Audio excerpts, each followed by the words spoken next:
Good morning student. Today our chapter 5 कोयला और petroleum.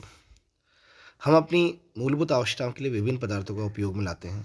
इनमें से कुछ प्रकृति में पाए जाते हैं, कुछ का निर्माण मानवों द्वारा किया जाता है। इसकी हम जैसे कि एक टेबल बनाते हैं जिसमें वायु, जल, मृदा और खनिज सब से मिलके बनते हैं ये, क्योंकि ये सभी प्रकृति द्वारा उपलब्ध कराए जाते हैं। ये प्राकृतिक संसाधन कहलाते हैं। जो प्रकृति से मिलते हैं वो प्राकृतिक संसाधन। क्या वायु, जल और मृदा मानवीय क्रियाकलाप द्वारा समाप्त हो सकते हैं? जल के बारे में आप कक्षा 7 में पढ़ भी चुके हैं। क्या जल एक असीमित संसाधन है? प्रकृति में विभिन्न संसाधनों की उपलब्धता की दृष्टि से प्राकृतिक संसाधन को दो भागों में बांटा गया है। अक्षय प्राकृतिक संसाधन, ये संसाधन प्रकृति में असीमित मात्रा में उपस्थित हैं और मानवीय क्रियाकलापों में समाप्त होने वाले नहीं हैं। उदाहरण है सूर्य का प्रकाश और वायु। समाप्त होने वाले प्राकृतिक संसाधन के अंदर जैसे कि आपके आते हैं वन, वन्यजीव, खनिज, कोयला, पेट्रोलियम, प्राकृतिक गैस आदि। जैसे कि हम यहाँ पर देख सकते हैं कि मान लीजिए पात्रों के खाद्य पदार्थ कोयले, पेट्रोलियम, प्राकृतिक गैसें जैसे समाप्त होने वाले प्राकृतिक संसाधन को प्रदर्शित करते हैं। प्रत्येक समूह का उपभोग प्रतिरूप भिन्न हो सकता है। क्या किसी समूह की पहली पीढ़ी बहुत अधिक लालची हो सकती है, या कुछ समूह में पहली पीढ़ी आने वाली पीढ़ी के लिए प्राकृतिक संसाधनों की उपलब्धता के विषय में चिंतित हो? इस अध्याय में हम कोयले, पेट्रोलियम, प्राकृतिक गैसों जैसे कुछ समाप्त होने वाले प्राकृतिक संसाधनों के विषय में अध्ययन करेंगे। इनका निर्माण सजीव प्राणियों के मृत अवशेषों, जीवाश्मों से होता है, अतः इन्हें जीवाश्म ईंधन भी कहते हैं। कोयला, जैसे कि हम जानते हैं, काला होता है, कठोर होता है। ठीक है, ये जो कोयला है खाना पकाने हेतु उपयोग में आने वाले ईंधनों में कोयला एक है, और इसमें उपयोग रेल इंजनों में चलाने में, भाप बनाने में होता है। इसका उपयोग तापीय शक्ति यंत्रों में विद्युत उत्पन्न करते करने हेतु भी किया जाता है, और कोयले का उपयोग विभिन्न उद्योगों के ईंधन के रूप में भी किया जाता है।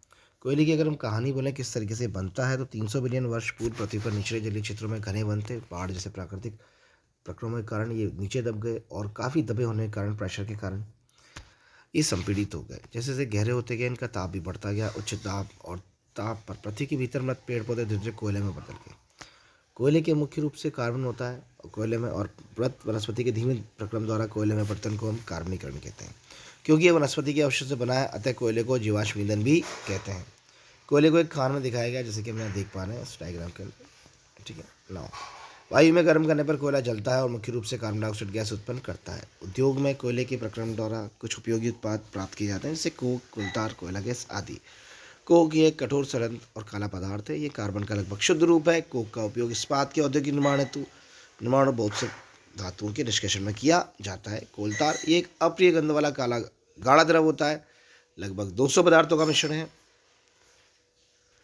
कोलतार से प्राप्त उत्पादों का उपयोग प्रारंभिक पदार्थों के रूप में दैनिक जीवन में आने वाले विभिन्न पदार्थों के औद्योगिक निर्माण तथा उद्योगों जैसे संश्लेषित औषधि, विस्फोटक, सुगंध, प्लास्टिक, पेंट, फोटोग्राफिक सामग्री, छत निर्माण सामग्री आदि में होता है। रोचक तथ्य है कि मौत तथा अन्य कीटों को भगाने के लिए भी इनका यूज़ में नेफ्थलीन की गोलियां बनाई जाती है कोलतार से। आजकल पक्की सड़कों में निर्माण में कोलतार का यूज़ और पेट्रोलियम के बिटुमेन का उपयोग किया जाता है। कोयला गैस की अगर हम बात करें, कोयले के प्रक्रम द्वारा कोक बनाते समय कोयला गैस प्राप्त होती है। ये कोयला प्रक्रम संयंत्रों के निकट निकट जैसे कि यहाँ एक येलो प्रोग्राफ दे रखा है कि लंदन में 1810 में, न्यूयॉर्क 1820 के आसपास कोयला गैस का उपयोग प्रथम बार सड़कों पर रोशनी के लिए किया गया था।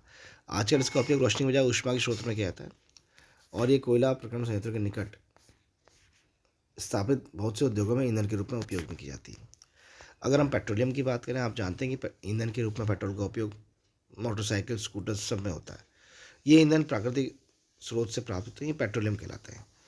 ठीक है, पेट्रोलियम का निर्माण समुद्र में रहने वाले जीवों से हुआ है। ये जब ये जीव मृत हुए, इनमें शरीर समुद्र के पैंदे में जाकर जम के और फिर रेत की मिट्टी की तहों में ढक गए। लाखों वर्षों वायु की उपस्थिति में उच्च ताप और उच्च ताप से मृत जीवों को पेट्रोलियम और प्राकृतिक गैस में परिवर्तित कर दिया गया। जैसे कि डायग्राम में आपको दिखाया गया है, आप देख सकते हैं। ये ना यहाँ पर हम देखेंगे कि विश्व का पहला तेल कुआं पेनिनसुला अमेरिका में 1859 में ड्रिल किया गया था। 8 वर्ष बाद असम के मालकुम नामक स्थान पर हुआ तेल का पता चला। भारत में तेल असम, गुजरात, बम्बई और गोदावरी कृष्णा नदी के बेसिन में पाया जाता है। पेट्रोलियम का परिष्करण की बात करें, कि इसके हम क्लियर होने की बात करें, रिफाइन होने की बात करें, तो एक गहरे रंग का तेली द्रव है। इसकी गंध अप्रिय होती है। Petroleum gas petrol, diesel, snake, paraffin, मोम आदि का मिश्रण होता है। पेट्रोलियम के विभिन्न संकटों को प्रभावी आसनों द्वारा साफ किया जाता है, इट्स लाइक इससे रिफाइनरीज की तरह। और इनका ये परिष्करण कहलाता है। ये कार्य पेट्रोलियम परिष्करण से संबंधित किया जाता है। इनमें बहुत सारे विभिन्न संगठक होते हैं जिनका हम यूज़ कर सकते हैं, जैसे कि आप देख रहे हैं यहाँ पर पेट्रोल, मिट्टी का तेल, डीजल, स्नेक तेल, पैराफिन, मोम, विटामिन आदि, जिनका उपयोग किया जाता है, जैसे कि जिसके उपयोग आपके यहाँ सारणी में दिए गए हैं। ठीक है।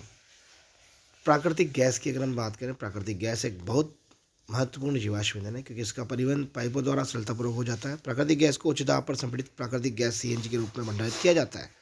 सीएनजी का उपयोग ऊर्जा उत्पादन हेतु किया जाता है। अब इसका उपयोग परिवहन वाहनों में ईंधन के रूप में किया जा रहा है आजकल, तो ताकि प्रदूषण कम हो, स्वच्छ ईंधन है।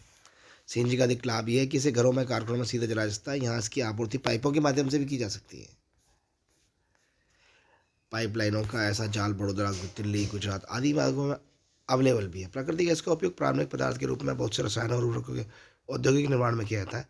भारत में प्राकृतिक गैस के विशाल भंडार है। हमारे देश में प्राकृतिक गैस त्रिपुरा, राजस्थान, महाराष्ट्र के कृष्णा गोदावरी डेल्टा में पाई जाती है। कुछ प्राकृतिक संसाधन सीमित है, जैसे कि हम अभी डिस्कस भी कर चुके हैं। जैसे पेट्रोलियम जो जीवाश्म ईंधनों से बनता है, कोयला ये भी जीवाश्म ईंधनों से के रूप का ही परिणाम है। सो कहीं ना कहीं अगर हम इसे अगर इस्तेमाल करते रहे, ठीक है, तो ये कुछ 100 वर्ष तक जरूर चलेंगे, लेकिन उसके बाद ये धीरे धीरे क्या हो जाएंगे, ख़त्म हो जाएंगे।